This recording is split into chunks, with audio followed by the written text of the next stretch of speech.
Hey guys, welcome back to another interesting video of how to guide, and in this video I am going to show you how to fix restoring media got paused into your WhatsApp. So without any further ado, let's dive right into this exciting video. Now in order to solve this issue, just simply open your WhatsApp application into your phone.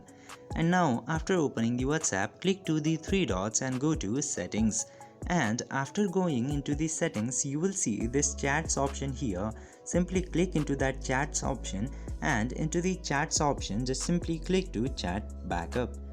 After going into the chat backup, you can see this include videos option. Now if this toggle for include videos is disabled, whenever you restore your messages or chats, your media will get paused. Now in order to solve the issue, just simply enable the toggle for include video. After that, whenever you restore, your media will not get paused into WhatsApp. I hope this video was helpful for you. If yes, don't forget to like, share and subscribe to the channel to never miss another update. Thank you for watching the video.